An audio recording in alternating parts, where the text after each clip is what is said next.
And we are live. What's going on, YouTube? And welcome to Goal Line Hockey.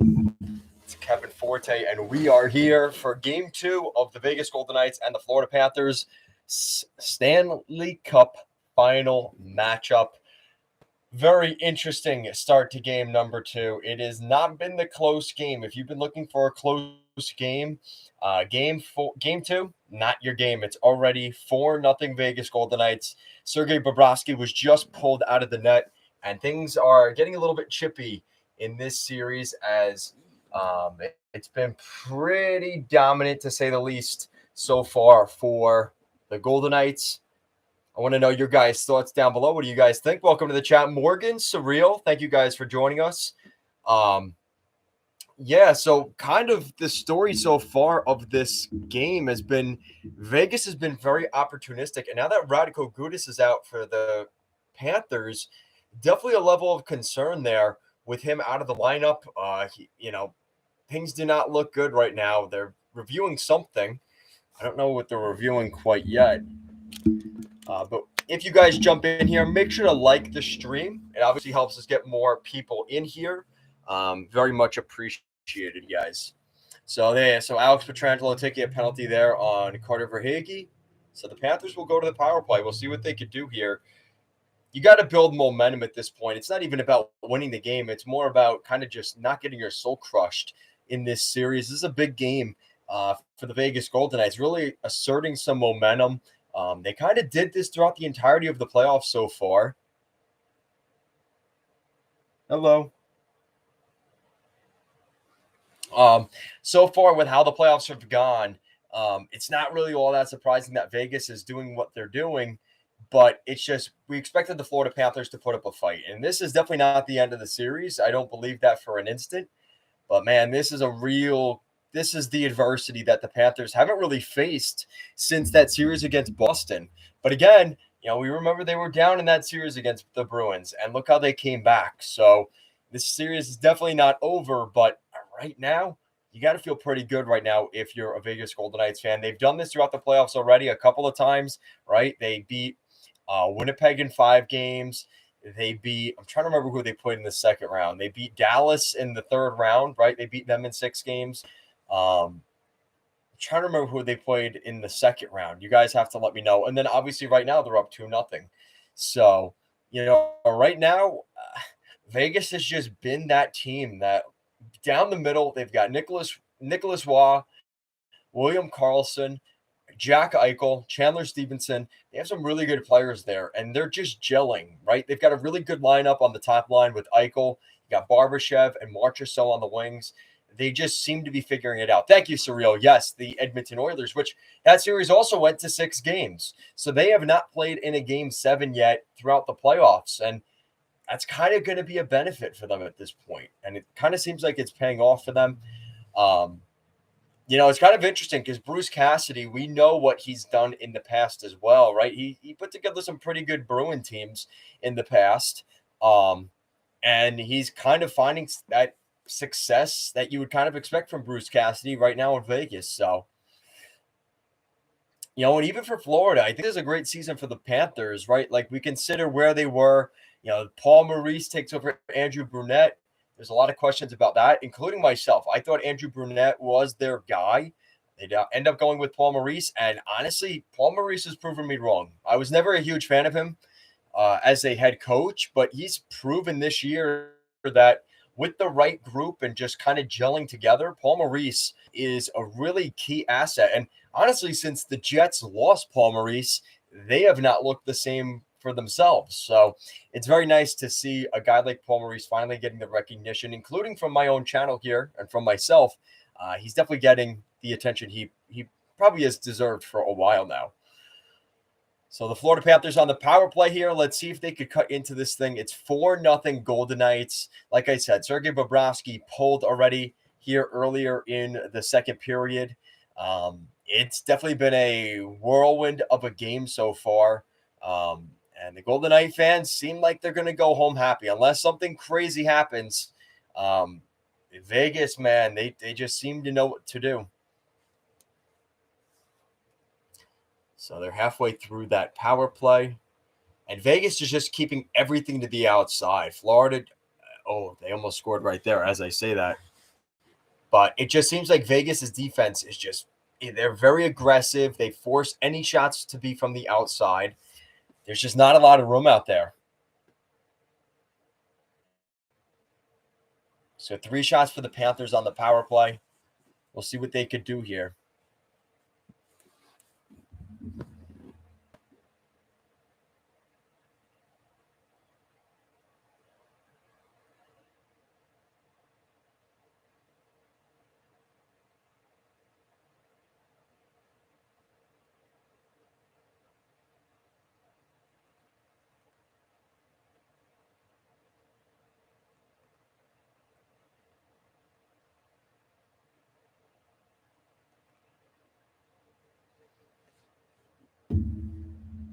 So we had some news earlier today about the Montreal Canadiens. The Montreal Canadiens have signed Cole Caulfield to an interesting extension. They ended up to go down the long 7 years. I think that was a really good move there by the Habs. They're investing in a guy that's going to score goals. And we mentioned that in our video a couple of weeks ago, or a couple of days ago. We're talking about Cole Caulfield maybe getting an offer sheet. The Montreal Canadiens put that to bed, as now he is signed for the next 7 years in Montreal. Like I said, he's a goal scorer. This is a guy that the Habs really needed. And him alongside just a shade under the price tag of Nick Suzuki per season. Really good pickup here for them. He's just a good player overall, and you're seeing that if he could be healthy, he could really produce. But that is the concern here. When you give a guy a 7-year deal, there is that genuine concern. How is his health going to be? Because if he's not healthy, it doesn't matter how many goals you could score if you're not on the ice to score those goals. So we'll see what happens with this deal. But as of today, I think it's a really good investment by the Montreal Canadiens. And like I said, that one could really pay off for them in the next couple of years, where you're looking at that maybe halfway through the deal and saying that Cole Caulfield contract might be one of the best in the entire league, but it could also be one of the worst if he can't stay healthy.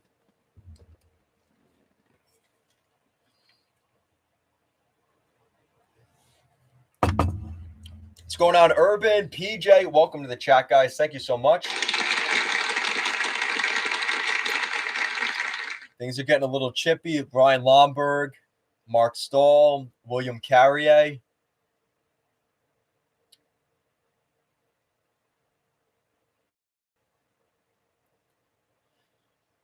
So I guess a roughing penalty for Vegas. So the Panthers back on the power play here. That's a weak call. That's a weak call. A penalty for that. Yeah, so some of you guys are saying in the chat, yes, Sergei Bobrovsky after the 4th goal got pulled. Honestly, though, you can't even blame that 4th one on Bobrovsky. It was a goal that honestly, was kind of out of his control. He didn't even know where the puck was. None of the defense was really kind of letting him know or communicating, and he just walked out in front and just shot it, and Bobrovsky had no idea where the puck was. So it's kind of hard to blame him on that last goal. It was definitely more of a wake-up call for the team. Honestly, more so than it being on Bobrovsky. But yeah, the other 3, he's just not having a good game. And if the Panthers want to win this series, they need him to be on his game for 90% of this series, because even though Adin Hill, his numbers have been very good, but Vegas's defense just doesn't give you much. And if Adin Hill is playing half decent, it's kind of like Colorado last year. When you have a really good defensive structure, it doesn't even matter necessarily how good the actual goalie is in between the pipes, because there's just not a ton of opportunities to score. And we saw that with Darcy Kemper in Colorado last year. And, we see teams like the Leafs who tried to, kind of do that this year. It didn't work out. But Vegas is just, they're executing defensively so well that Florida is just very frustrated. Not much room out there. Great save there by Adin Hill. Brandon Montour with a chance, and it is denied.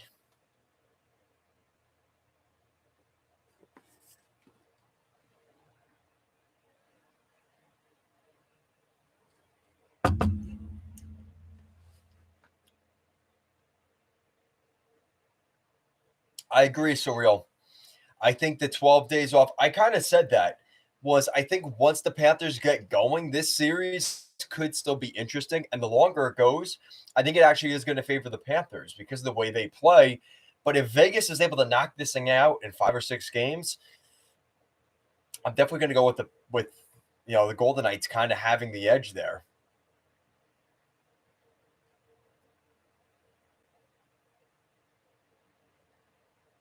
It's one of those things where almost having that rest kind of becomes a curse.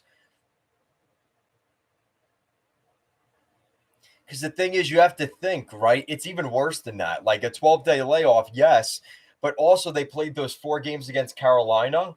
And then they also had a pretty decent layoff between the Toronto series and the Carolina series. So they played 4 games in 3 weeks. That's not a lot of hockey, right? So you definitely start to see your success almost become a hindrance to you, which is kind of a weird way to look at it, but that's kind of what we're looking at here.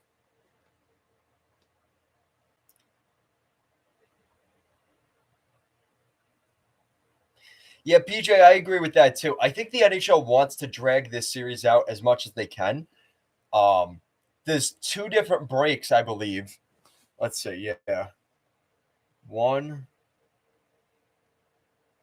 2, 3, 4. Yeah, so for games basically,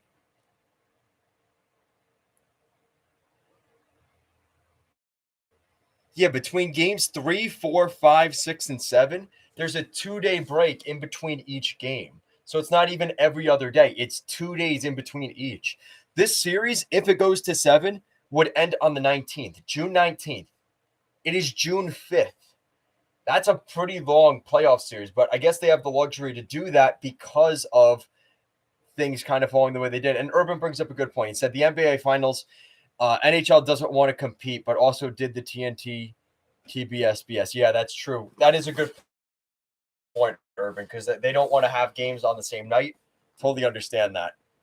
But again, that's kind of tough look for the NHL, right? Because they know they're the little sibling, they're the stepbrother that nobody really cares about. That's kind of the NHL, right? Kind of sad, but it's true. And that's also part of the NHL choosing ESPN. The NBA finals are going to get priority over the NHL playoffs or the NHL finals, right? The cup finals. So, also, I don't know if you guys watch, but I posted a video the other day talking about Connor Bedard going to the Canucks, and people lost their minds. I love it because so many of those people don't actually watch the video. In the video, I say that it's not really likely that the Golden Knights are it's not likely the Canucks are actually going to get Connor Bedard with that first overall pick. Um, it's just interesting to see how people just see the title and they immediately get upset. But listen, call it clickbait, call it whatever you want, but people watch those videos. And if you actually watch the video, I actually give a lot of information in it, which is just kind of hysterical how people just completely freak out. PJ said, Kev, I think the Flames should go for DeBrincat, Hannafin, and Dubé for DeBrincat and a 5th-round pick. Interesting you throw the 5th-round pick in there. So I like the idea of Hannafin, and I do like Dubé, but I don't know if that's going to be enough for DeBrincat. You have to remember what the Senators gave up to the Blackhawks for DeBrincat, right? I believe it was 2 first-round picks, I believe 2 prospects, and one of those being like a defenseman, right? So I don't know if that's going to be enough.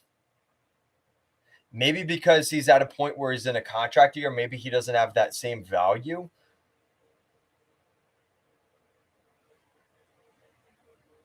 Yeah, like you probably have to throw in a first-round pick in there too. It also depends on the value of Noah Hannafin. I don't know if Chicago wants a guy like Hannafin unless they're planning on flipping him right back. I don't know if that's a guy that Chicago is necessarily looking for.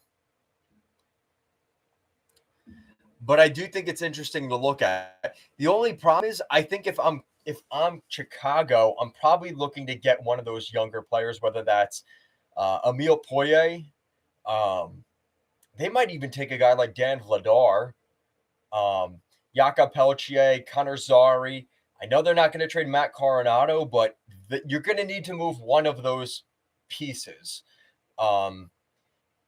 Maybe Jan Kuznetsov you could get away with trading instead of trading Emile Poirier, but still you're looking at some of those guys going out the door. There's no way that a DeBrincat trade goes down without a first and one of those 4 younger players.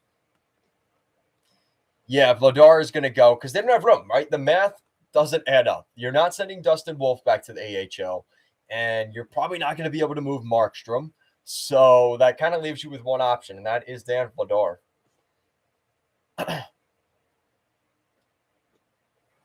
And hopefully we get some I know PJ's a big Flames fan, but hopefully we get some clarity on the Calgary Flames next GM or their next head coach. Because now that we know that, what's his name? I always forget his name. Conroy is the next GM there. Now we're waiting to see, is it going to be a guy like Alex Tanguay? There's a couple of interesting names, Mitch Love. But definitely keep an eye on the Calgary Flames here.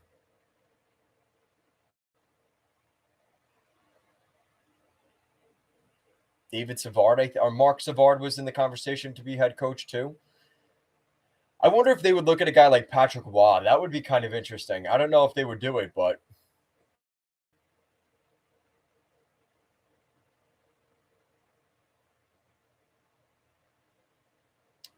I'm waiting to see a fight here because you could tell Florida's got to get some kind of momentum going to the locker room, right? They're getting it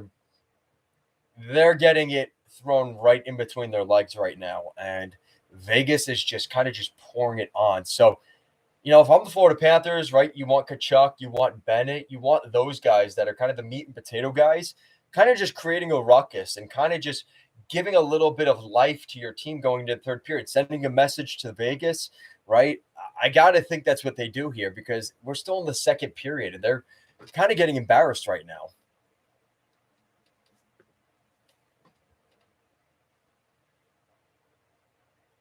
And Vegas's defense is they're just so good, man. Usually I'm not a huge fan of,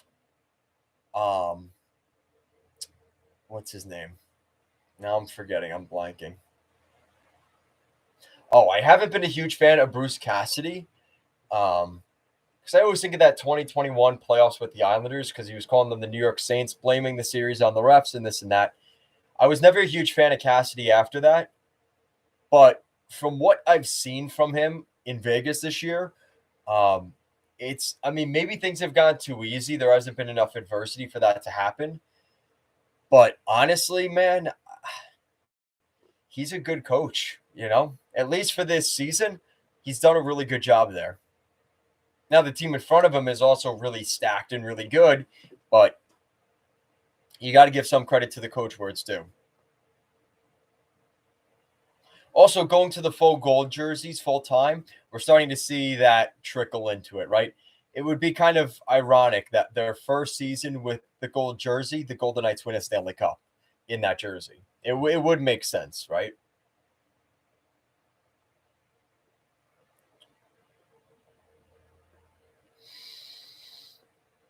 It's kind of funny seeing the different. So you got Bill Foley and Vinny Viola. Vinny Viola is like, oh, crap. And then Bill Foley is smiling and all happy because his team's doing a little bit better right now than the Panthers.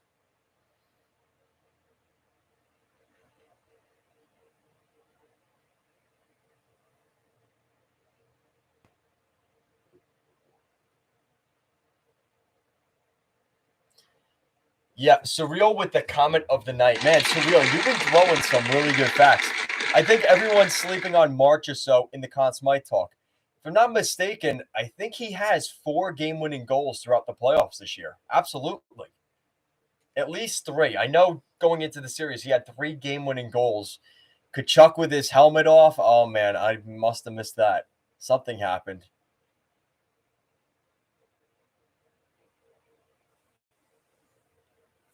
Oh, shit. Kachuk goes right after Jack Eichel.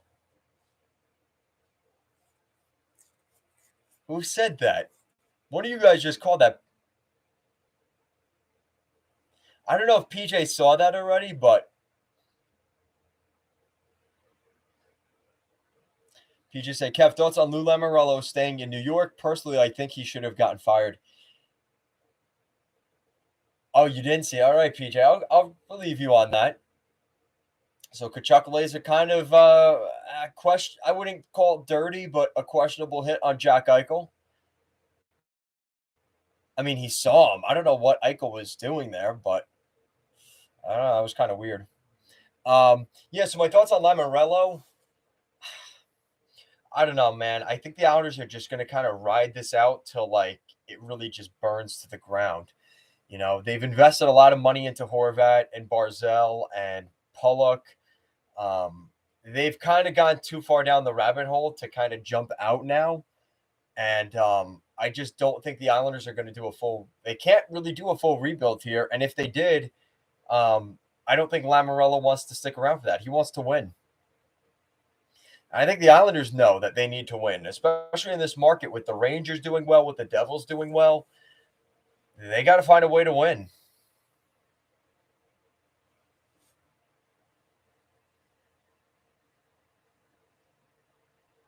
Things could look very different a year from today for the Islanders, but as of right now, I think they're going to keep going with it.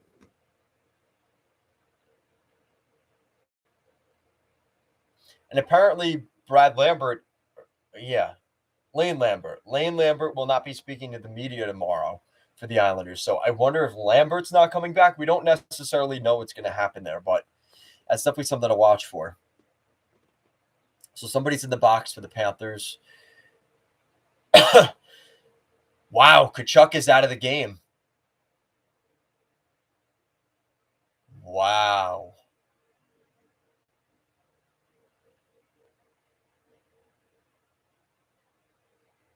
So that's it. Wow.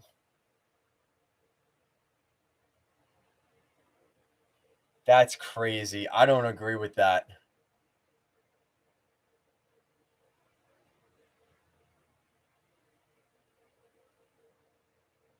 I can meet you halfway and say that's a penalty, but to say that Kachuk should be getting ejected for the game for that, that's a tough call, man.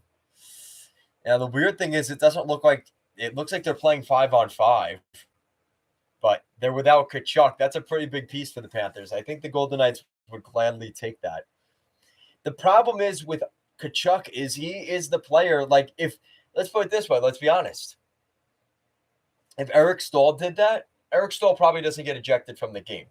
But because it's Matthew Kachuk in a 4-0 game in game 2, that definitely leads me to believe that they kind of accounted for that and said, yeah, he's out of the game. We're just going to nip this in the bud right now.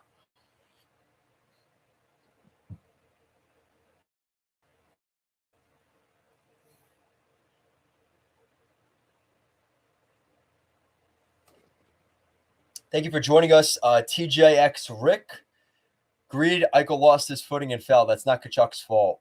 Yeah, honestly, and I want Vegas to win this series, but I'm not a fan of that call. That's a pretty rough call in my opinion. And the thing is, too, Kachuk had Eichel had the puck and was skating up the ice. I'm still wondering how Kachuk kind of just got right in his path. That's kind of weird to me too. I don't know. That was very odd.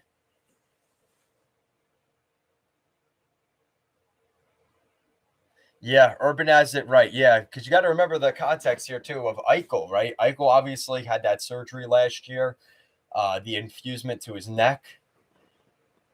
So, and again, it's Kachuk, right? Like, I hate to say it, Kachuk and Bennett, if they lay that hit, or Gudis, they're out for the game. If it's anybody else on the Panthers, you're probably going to see a 2-minute penalty, and that's it.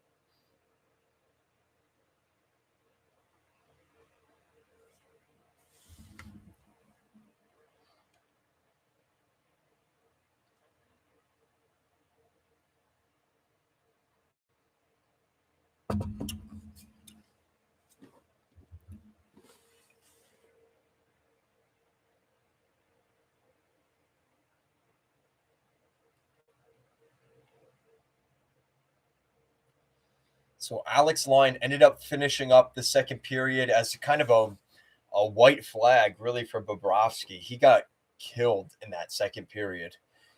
Oof. Bad game tonight for the Florida Panthers, sadly.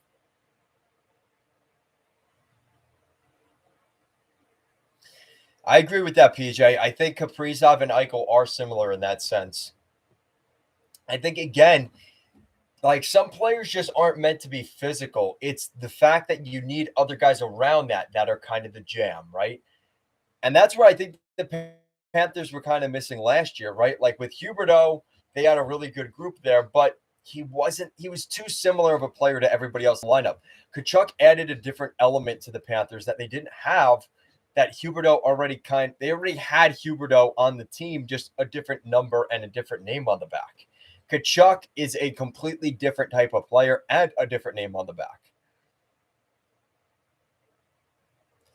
Man, Aiden Hill is just swallowing up everything. Oh, there's Ryan Lomberg. We'll see how long that lasts.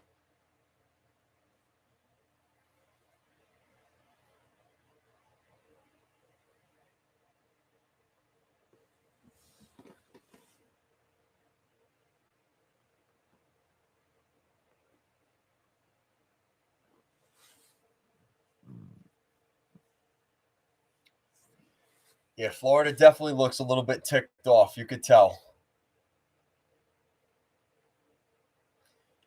But Vegas, man, Vegas is about to go up 2-0 in this series. Absolutely huge for them.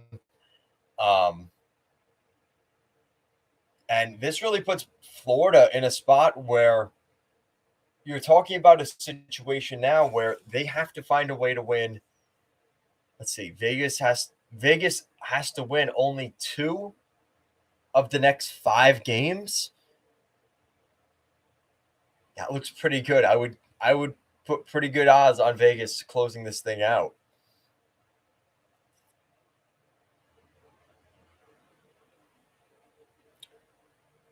Because you even have to look at it in this sense, right? Let's say they go down to Florida and Florida wins the next 2. Well, then they immediately go back to Vegas with home ice in game 5.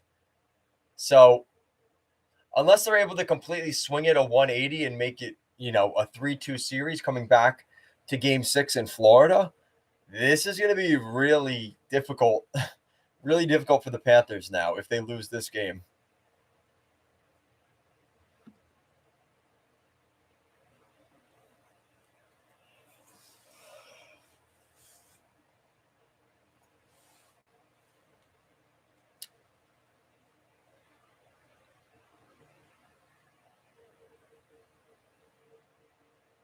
So that is it for the second period. So it's 4-0.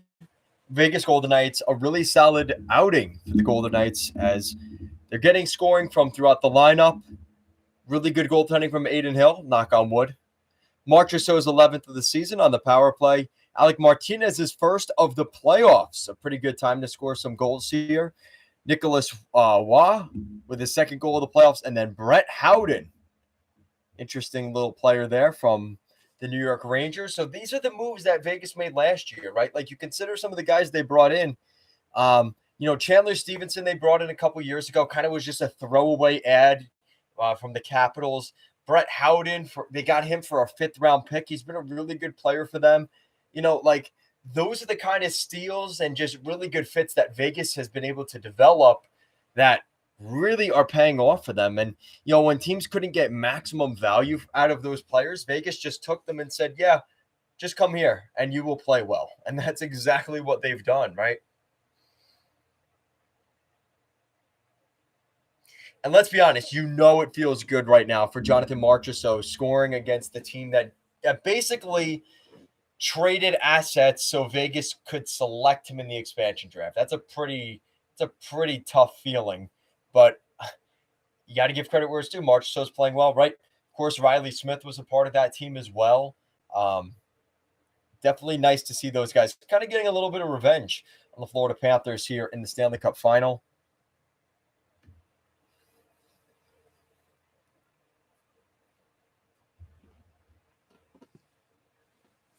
And the crazy thing is,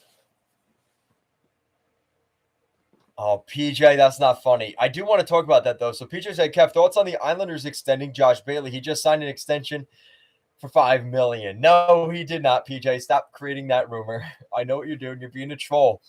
No, that is not the case. So what's interesting is the Islanders are actually playing in that Stadium Series game at MetLife Stadium. I predicted that a couple months ago. I made a video earlier this year talking about that rumor, but Kevin doesn't know what he's talking about. He's just some YouTuber that just pretends he knows about hockey. But I've many times this year been 1,000% correct. So you can say what you want, but I do know what I'm talking about. But that's besides the point. They released the Instagram graphic, right, for the Stadium Series game, and Josh Bailey was not on the graphic. So they had Matt Barzal, they had Anders Lee, they had Brock Nelson with an A. And if you guys know the Islanders' sort of captaincy situation, it was, I believe, Cal Clutterbuck, Josh Bailey, and Anders Lee is the captain. So if that's the case, if Brock now has one of those A's, that would technically mean that Josh Bailey is no longer in the equation. So again, might be a little bit of tinfoil hat theory there. A lot of Islanders Twitter was kind of in not rage, but definitely like, that piques my interest. In fact, Josh Bailey was not anywhere on that graphic definitely leads you to believe that there may be a parting of ways between the Islanders and Josh Bailey this summer. We know he was very vocal at the locker room clean out. Josh Bailey was kind of looking and saying, yeah, I don't think I'm going to be back. I didn't really like the end of the situation here. So we'll see how things go there. Yo, this is why you guys are the best. Shout out to Luis. He says, go Cats, go. He's doing his job. He has to rep his team. Shout out to him because no quitting the Panthers. I love that. Listen, to be fair, they were down in the series against the President's Trophy Boston Bruins. So for Luis, he's seen this story before. This is not necessarily new for the Panthers. We'll see how things shift in Sunrise. And then, honestly, I think that Game 5 will be critical because if we're coming out of that series and it's 3-2 Vegas, that's going to be tough.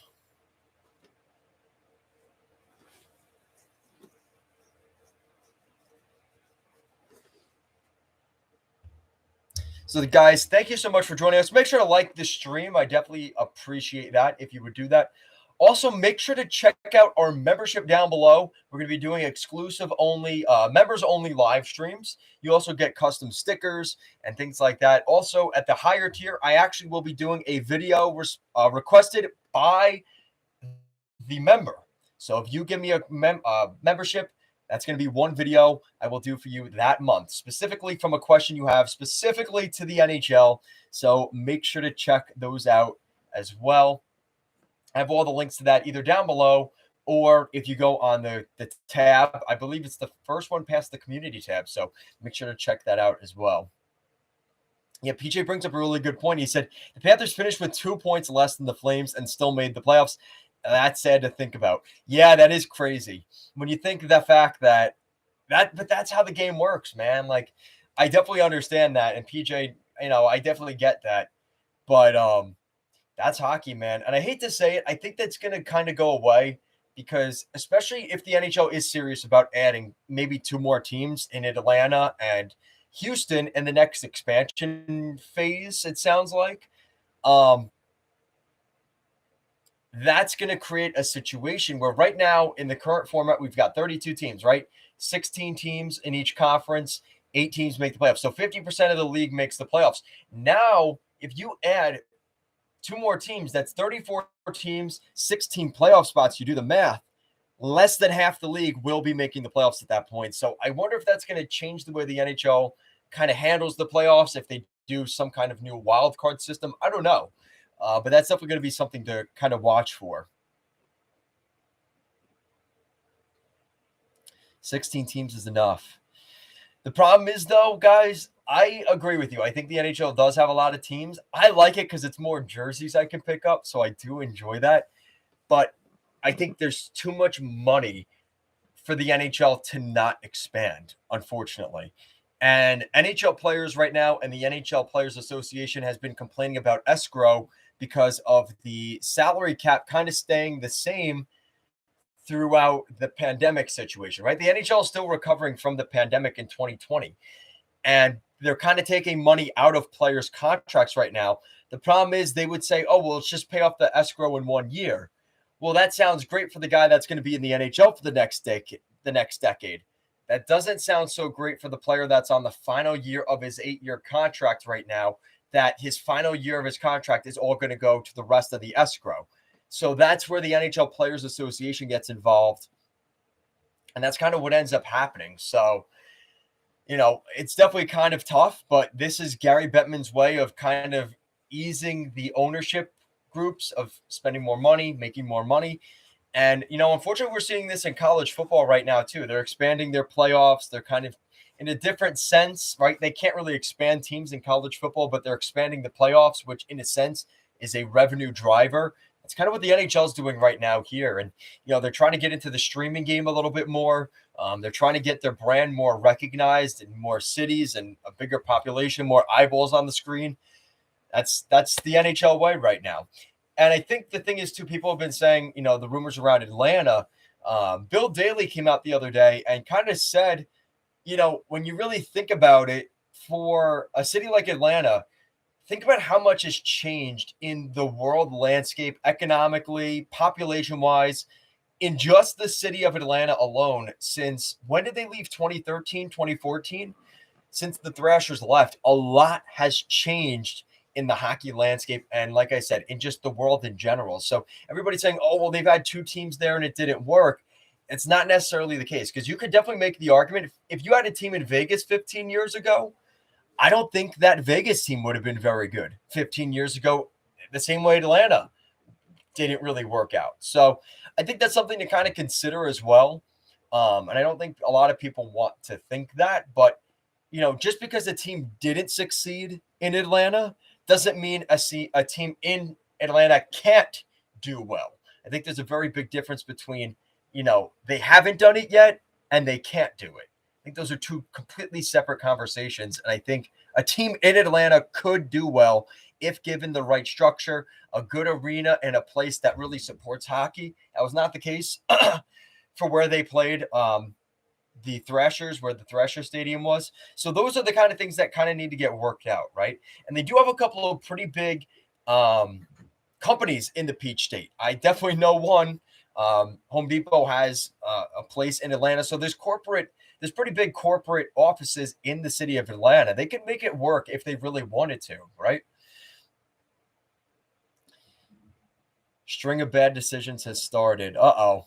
Yeah, I agree, though. That Fanatics deal was a tough one. And I don't know why they did it for so long. That really kind of, I'm not a fan of that.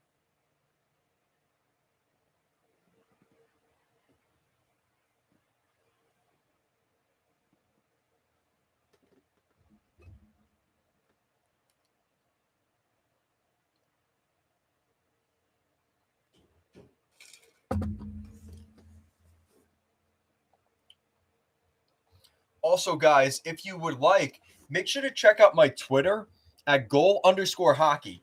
So for the summer, I'm going to be doing a segment in my Goal Line Hockey Live podcast. We're going to use hashtag bold predictions GLH.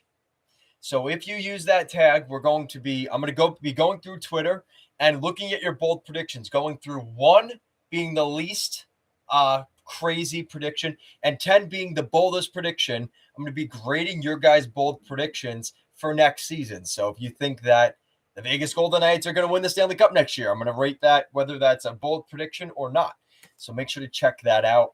Hopefully we'll be doing that stuff this summer. I'm excited to kind of get you guys involved in the conversation a little bit more, especially once we get into the summertime and things slow down a little bit. But there is no off season in hockey. You guys know as well as I do. Some of the biggest trades actually happen in the middle of the summer when you kind of least expect it. Or that free agency signing from the NCAA, nobody expected to be any good, ends up being one of the better players in the league or anything like that. So that's something to look at. We don't do off seasons around here. So definitely make sure you're staying locked in and staying tuned throughout the summer, as we'll give you guys kind of a pulse of everything that goes on. The draft is coming up. The awards is coming up. free agency July 1st, all that stuff. So make sure you're locked in here on the channel. You're subscribed. You like the video, all that stuff. Really not only helps me out, but it also keeps you guys in the loop on what's going on around the National Hockey League. So we're just a few minutes away from the start of the third period. I don't know how long I'm going to make it, guys. Honestly, it's been a long day for me already. We'll see if you guys continue to keep the conversation in the chat. We'll keep things going maybe a little bit longer. But if not, we will kind of close things up. So let me know your guys' final thoughts here.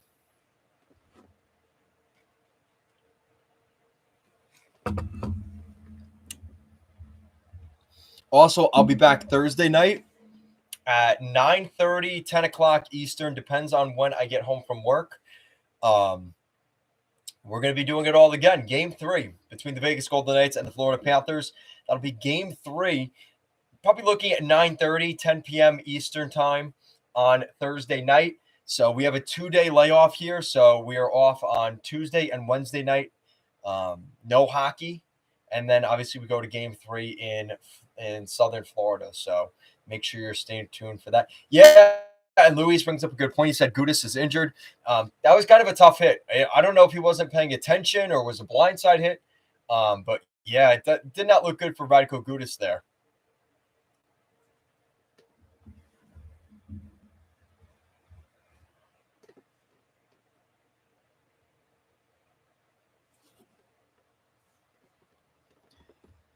All right, so I think that's going to do it for tonight, guys. Thank you so much for joining us. Like I said, stay tuned for Thursday night.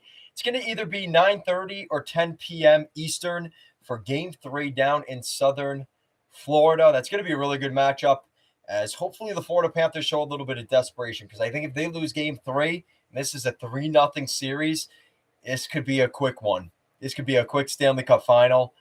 Kind of the inverse of what happened to Vegas in 2018. So maybe they'll get their revenge on the Eastern Conference this time around.